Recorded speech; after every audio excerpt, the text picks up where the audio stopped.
Sir ధర్మాపురంలో ఎమ్మెల్యేగా కేతిరెడ్డి గారు గెలుస్తారా లేదా సత్యకుమార్ గారు గెలుస్తారా? అంటే సత్యకుమార్ గెలుస్తాడండి. ఎందుకంటే ధర్మవరం ఎప్పుడే కానీ బీసీకి ఇవ్వలేదండి.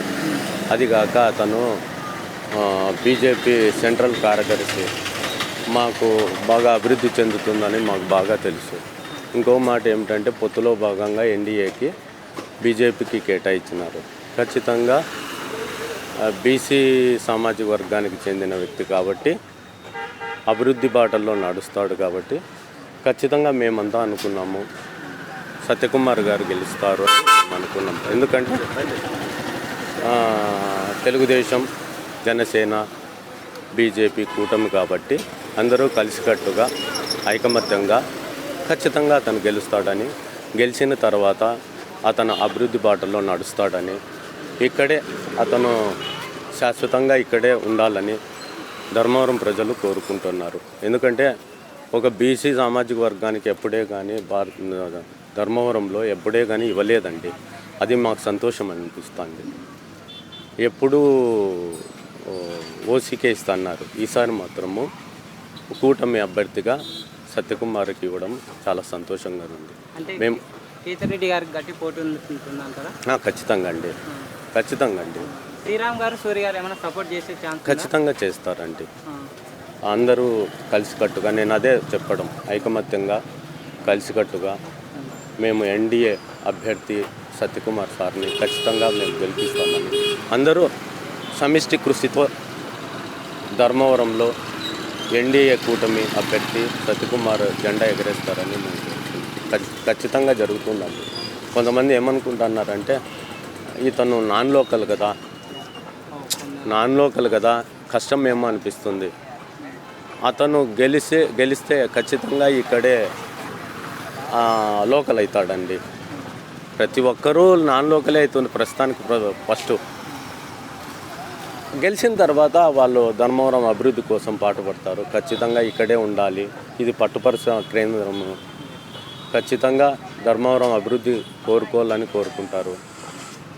ఖచ్చితంగా గెలుస్తాడని మా నమ్మకం అండి, గట్టి నమ్మకం. అందరూ కలిసికట్ట, ఇప్పుడు తెలుగుదేశం కార్యకర్తలు, బీజేపీ కార్యకర్తలు, జన సైనికులు అందరూ కలిసికట్టుగా చేస్తామని, ధర్మవరం ప్రజల ఆకాంక్ష తీరుతుందని అదే అండి కోరుతుండే. ధర్మవరంలో బీసీకి ఇచ్చాడు, చాలా సంతోషపడుతున్నాము. కేతిరెడ్డి పరిపాలన ఎలా ఉంది సార్? ఇక్కడ ఏమంటే అభివృద్ధి లేదు, అభివృద్ధి ఏమీ లేదు. గత 2009 నుంచి ఉన్నది అతని అభివృద్ధి. ఈ టర్మ్లో మాత్రం అభివృద్ధి ఏమి చేయలేదండి. రోడ్లు వేయలేదు, రాజధాని problem, mega DSC problem, railway zone problem, పట్టు పరిశ్రమ ప్రాబ్లము, మొత్తం మామూలు అండి, న్యాచురల్. ప్రతి కార్యకర్త ఇప్పుడు మేము తెలుగుదేశం అభ్యర్థిగా మేమంటాము ఖచ్చితంగా మా జెండానే గెలుస్తుంది, మా కూటమే గెలుస్తుంది అని నేను చెప్తాము. ఎవరి అభిప్రాయాలు వాళ్ళకు ఉంటాయండి. ఖచ్చితంగా ఈయన ఒకసారి ఛాన్స్ ఇద్దాం, ఒకసారి సత్యకుమార్ గారికి ఛాన్స్ ఇద్దాం. ఖచ్చితంగా ఈయన గెలుస్తాడని మాకు నమ్మకం ఉంది. మంచి మెజార్టీతో గెలిచాలని మేము కోరుకుంటున్నాము. జగన్ పరిపాలన, చంద్రబాబు గారి పరిపాలన చూశారు కదా, ఇద్దరు పరిపాలన ఎలా అనిపిస్తుంది? అండ్ చంద్రబాబు లెజెండ్ అండి, డైనమిక్ లీడరు, దేశ విదేశాలలో ఒక బ్రాండ్ అండి.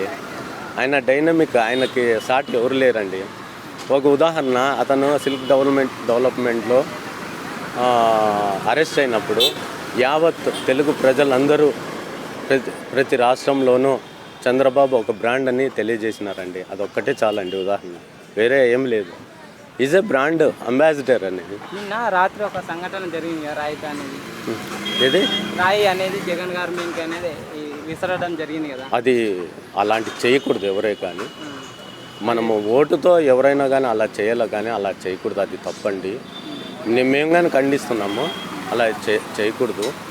ఎప్పుడే కానీ న్యాయబద్ధంగా ఒక సమిష్టి కృషితో, ఒక సంకల్పంతో మనం ఓటు అడగల, కానీ ఇలా చేయకూడదండి. అది రాంగ్ అండి. నా ఒపీనియన్ అయితే రాంగ్ అండి. అయితే జగన్ పరిపాలన అయితే మేము వాళ్ళు అనుకుంటున్నారు మేము ప్రజలకి దండిగా ఇస్తున్నాము, పథకాలు ఇస్తున్నాము అనే అభివృద్ధి కాళ్ళయ్యా. ఇప్పుడు ఫర్ ఎగ్జాంపుల్ మేము గట్టిగా చెప్పుకోగలుగుతాము, ఓ కియా పరిశ్రమ అబ్బా అంటాము కానీ అమ్మ అనము. ఎవరైనా సరే బెంగళూరు వెళ్ళే ప్రతి వ్యక్తి, ప్రతి మానవుడు కియాని చూసి సంతోషపడతారండి. అలాంటి అంబాసిడర్ అండి. చంద్రబాబు కొన్ని వందల మందికి ఆ కియా ద్వారా కొన్ని వందల మందికి ఉద్యోగాలు ఇచ్చారండి.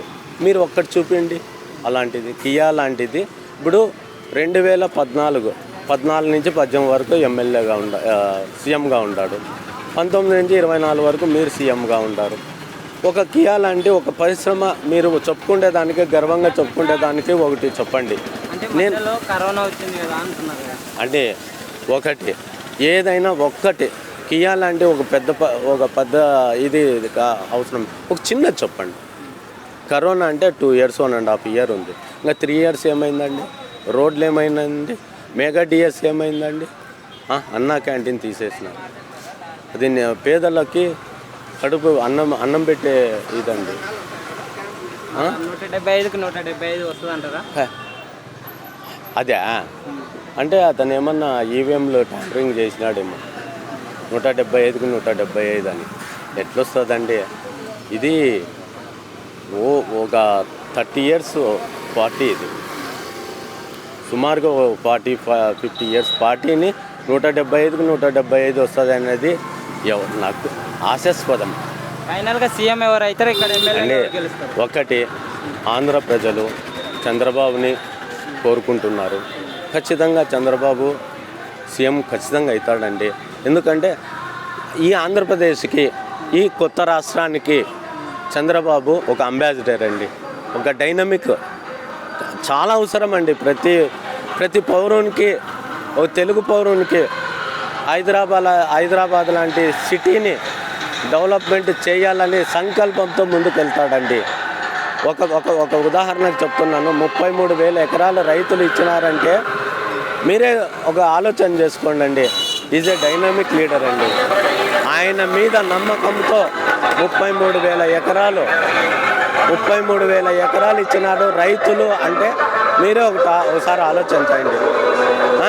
అదే నువ్వు వైజాగ్ పెట్టినావు 33,000 ఎకరాలు చూపి. 3 రాజధానుల విషయమే 3 చోట్ల బాగా ఎక్కడండి? ఒక చోట బాగా చూడండి. ఇప్పుడు ఉదాహరణ మన రాజధాని ఆది వైఎస్ఆర్ కాంగ్రెస్ పార్టీకి మన రాజధాని ఆది అంటే ఆన్సర్ ఏం చెప్తారండి? ఏమీ చెప్పలేని పరిస్థితి వాళ్ళు మన రాజధాని ఆది అని క్వశ్చన్ వేసినప్పుడు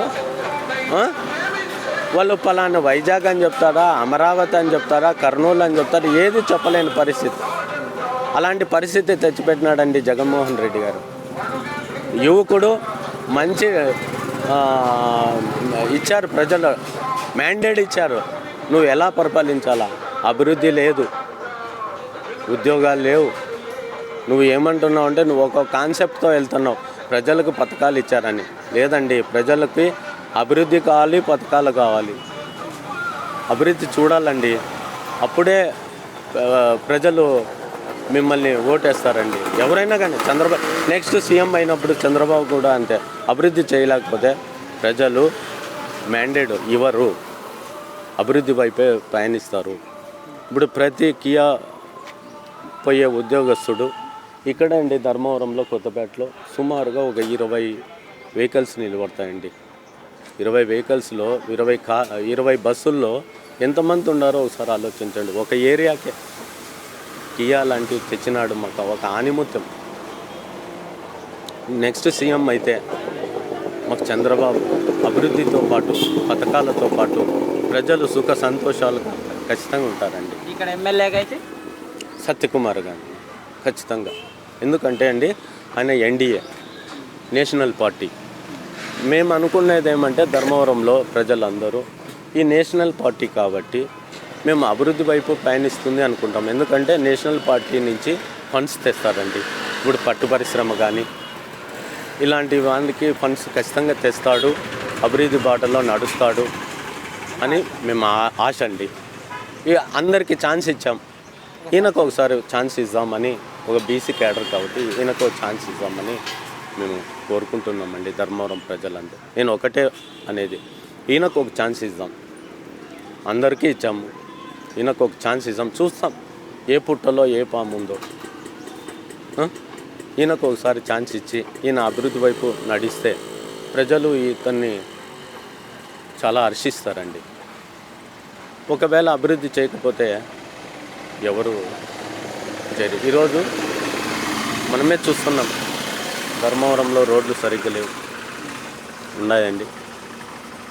రోడ్ల పరిస్థితి ఘోరం అండి. డిఎస్సి లేదండి, పరిశ్రమలు రాలేదండి, రాజధాని లేదు. మళ్ళీ ఎందుకు ఓటు వేయాలండి? ఒకసారి ఆలోచన చేయండి. ఏంది లేదు, ఊరికే మేకపోతే గంభీరంగా ఉంది అంతేగాని ఏంది లేదండి. ఖచ్చితంగా ధర్మవరం ప్రజలు బీజేపీకి, ఎన్డీఏ కూటమికి, చంద్రబాబు, పవన్ కళ్యాణ్, నరేంద్ర మోడీ ఐక్యతతో ధర్మవరం ఎన్డీఏ అభ్యర్థిగా సత్యకుమార్ ఖచ్చితంగా గెలుస్తారని కోరుతున్నాను.